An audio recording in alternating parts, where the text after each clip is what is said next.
All right, let's go to Kathleen in Detroit Rock City. What's up, Kathleen? Hi, John. Thanks for taking my call. Thank you so much for calling.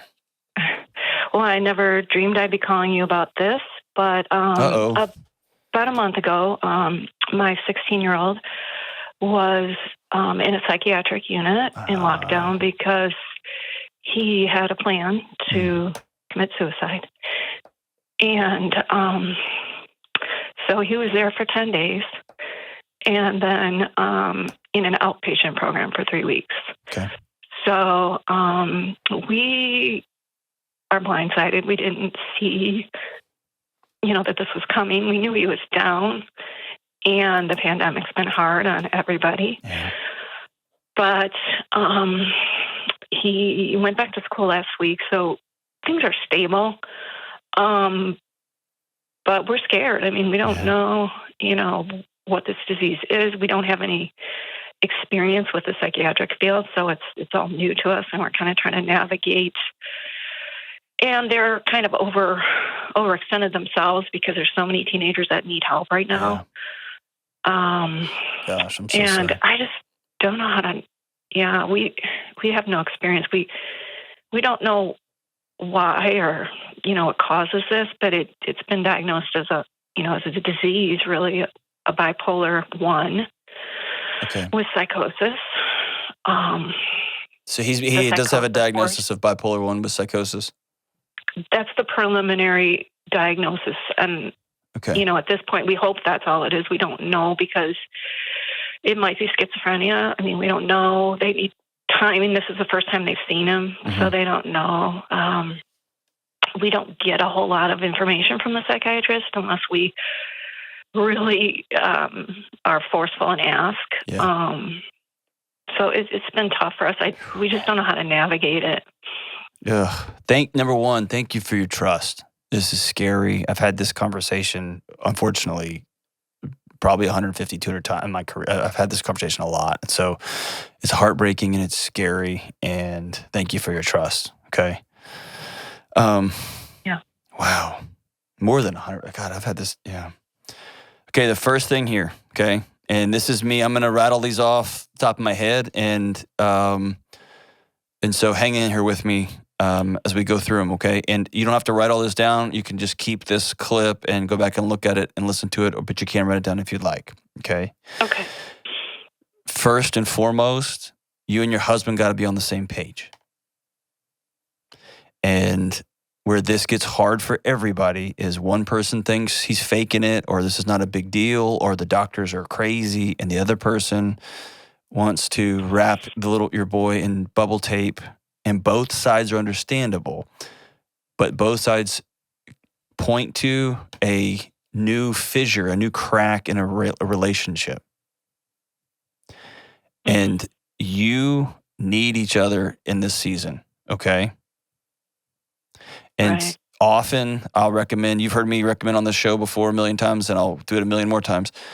I recommend you and your husband getting out when maybe during school, take a day off of work, both of you go somewhere and sit and exhale.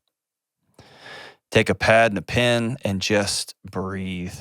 And then you got to grieve this thing because it hurts and it's scary and it came out of nowhere and you're blindsided. And all of those words, you got to hear each other talk about them. David Kessler says, grief demands a witness. Y'all got to get in front of each other and say, whoa, what just happened? Okay. Is that possible? Are y'all in a position to do that? Yeah, I think we're on the same page. We're both still kind of in shock. And we're kind of in the bubble wrap, both of us. Yeah, that's right. And that's where I'd be if my son, I'd be right there. Okay, I'd be right there. But get out and have the conversation about, what do you think of mental health, and what do you think of it, and what do we think about medication? Have those conversations just so they're said. And the goal here is this: when we walk away, and we want to say, we are going to both agree that we need to get a second opinion, a second diagnostic. We both agree that this doctor seemed credible. We trusted him. He looked us in the eye, or she looked us in the eye, invited us in to be a part of this, our son's healing. And we trust them, and so we're just going to do what they say. Because we're not experts, right? And sometimes I hear this, and you'll get this a lot. Well, aren't you doing your own research? And my response is, all right, dude, if we're Googling over med school, then we all have a problem, right? You know what I mean? And that brings me to number 2. How old's your son? 16. 16. So depending on what state you're in, which is most states, you are technically the client. You have access to all of the records because the kid's a minor. And there's a bit like a white coat, like, oh, this is just us and we don't, you know what? Dude, knock the doors down. This is my son. I want to know all the stuff he's seeing, saying, experience, all of these things. We need to know what he's experiencing and what y'all diagnosed him with, why you diagnosed him with that. I demand a meeting with y'all. And sometimes they'll have a social worker that helps mediate those. Most psychiatric inpatients do, because the doctors are just going person to person to person. Right. How'd the social worker reach out? How was that? That was good. Okay. It was good, but again, it's not like a medical diagnosis where they can tell you, right, you got cancer, we're going to treat it this. It's sort of a floating diagnosis. They don't really know. Right. Which is disorienting. What kind of meds did they put him on? A mood stabilizer and an antidepressant. So he's quite... I imagine he's pretty low. Zombie-like is the word, but he's pretty low. It takes a lot longer for the antidepressant, I think, to take effect. The problem that they have with him, though, is in general, he's very shut down, and they feel he's an extremely good student, and none of his grades suffered, which we can't believe, even with all the psychosis he had over a 4.0. Yeah. He wants his driving privileges back, and he wants to see his friends again. He's got friends. I mean, he has a normal life, and he wants to do his activities, and we just don't know how. He is stable, but we don't know if we should let him drive or. Sure. And because these are all questions that somebody's going to have to tell me. Human contact and interaction with friends and community and loved ones is not a good idea for me to take that off the table. Someone's going to have to tell me your kid cannot do physical activity, because I know connection and physical activity are really important for working through and healing from depression. Bipolar is a different story. I know there's a whole range of that. I'm not going to get into all that right now, but someone's going to have to sit down and tell me don't do those things for me to take those away. And there's also, son, you almost died. And you have to know in our world that has, and you being vulnerable back to him is an important number 3. Letting him know. And there's some of this fear that we don't want to say it out loud because we don't know how it's going to affect him. What he's going to feel is the secret, is the gap. You get what I'm saying? And so there's got to be some sort of, hey, we love you, you scared us. Do you want to talk to us? Will he talk to you? How's those conversations been? A little bit more, a little bit better every day, but not. He's very shut down. We can't. My instinct is to kind of talk and press him, but he doesn't. They told us not to press him. Sure, and I think that's right. I think that's wise. Yeah, he is in therapy. Okay. He has a counselor. Yeah, twice a week. Yeah. Good. Would he go on a walk with you or your husband? A little bit more with my husband, but my husband doesn't press him to talk, so that's probably why. I'm trying not to. It's just my way. Yeah. But so here's I don't think they say much on their walk. Hey, that's okay, because they're saying everything. Okay. One thing that's you might. What I'm struggling with. I want him to talk, but he won't talk. Yeah, and right now his body is what doesn't feel safe. And he may even buy the fact, let's say he's truly suicidal, or when he was suicidal, he had a plan. He truly was ready to go. Yeah. And he goes through inpatient for a week or 10 days, and then he goes through outpatient for 3 weeks. He may come to believe this feeling I have that I want to go is not a trustworthy feeling. It's wrong. I trust you that I actually want to be here, even though my body's telling me it's time to go. That's less, he's got to learn to feel safe in his body again. And to get to know his new body, especially one that's heavily medicated. And if he's got bipolar 1 with he's hallucinating too, right? Yep. With psychotic episodes, then he will probably be on medication for the rest of his life, and that's okay. That's completely okay. It's not ideal. We don't want that, but thank God we live in an era when that's possible, okay?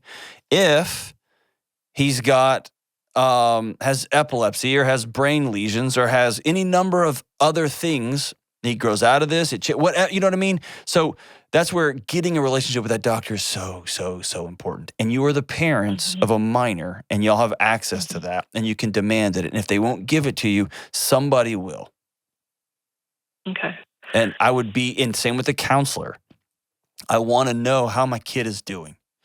And I think a beautiful thing for you to sit down and say, hey, listen, I solve all my problems by just talking and talking and talking, and I know that doesn't help. Would you take a silent walk with me just once a day and let your old mom hold your hand, please? Try that. Yeah, that sounds good. Try that. I've started silent walks with my son.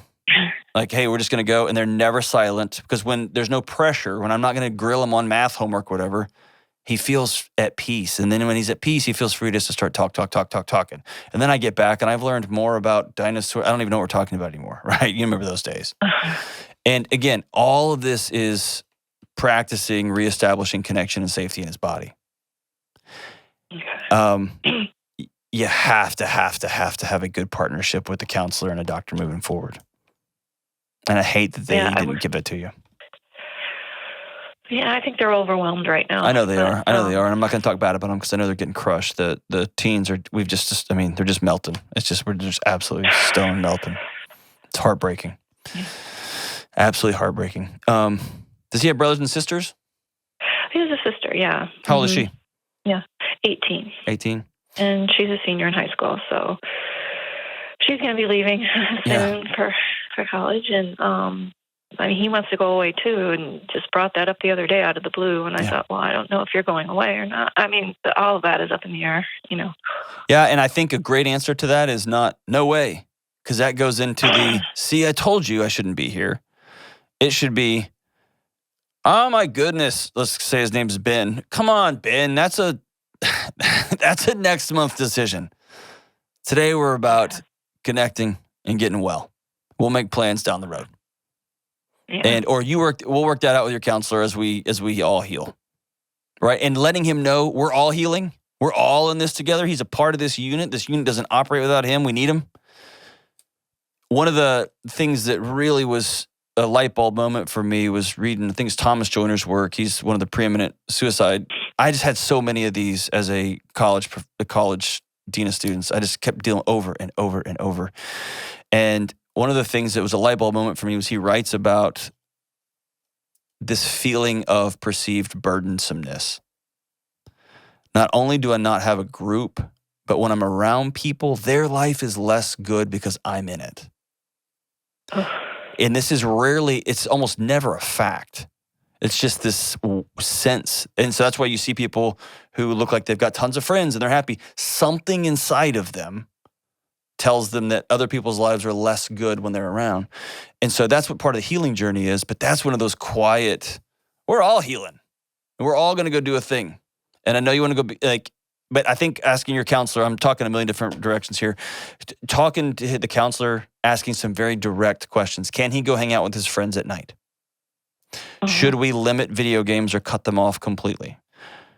What does one thing I think would be great for you and your husband and him is to have a journal that y'all pass back and forth on each other's beds. And the only requirement is he's got to write in it. He's got to respond to you too. And you write in it after he goes to school. Says, I'm thinking about you today. I want you to know that you're loved. We love having you here. Whatever you want to say to him. And you put it on his bed. And then he's got to respond to it and put it on your bed before he goes to school.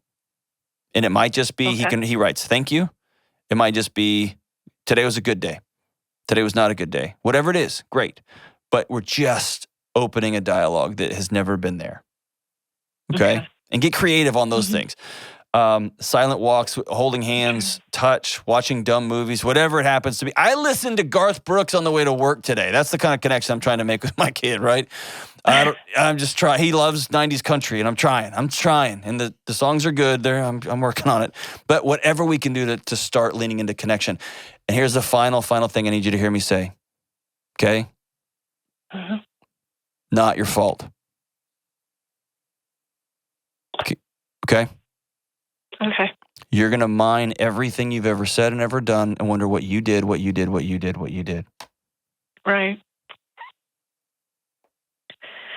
Right, that's true. Okay? Okay.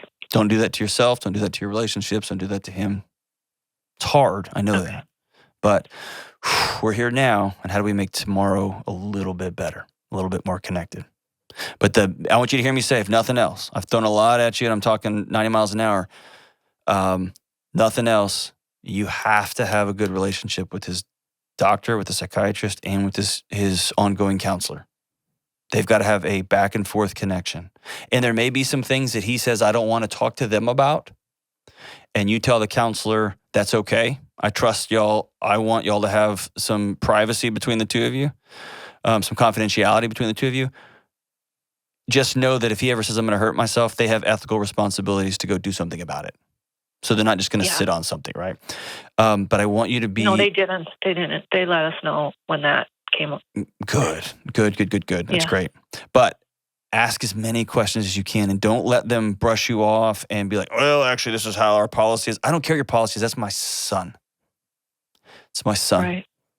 And I want him to still be here next year and the year after that and the year after that and after that and so on and so forth. Healing is going to be for the whole family. One more thing on top of the one more thing. Take your daughter out for breakfast and make sure ask her how she's processing all this. Yeah. Okay. It'll probably be good for both of you. You can tell her, hey, I'm scared. Caught me blindsided. She may have some insight that you don't know about. Often older sisters are brilliant and really observant. And it will be a great opportunity for her to get a ringside seat into what vulnerability looks like. And you have a chance to be honest and direct and say, I'm scared too. This scared me to death. This is hard on me and your dad. And she'll go, oh, this is what being an adult looks like. And it'll be a great gift for her. Okay. Cool? Yes. Thank you. All right, Kathleen, Thank you. We'll be thinking about you. Please let me know how these things continue as they continue on. This is so hard. So hard. So hard. Young people, if you're listening to this, if you're thinking about hurting yourself, don't. Call somebody. Right now.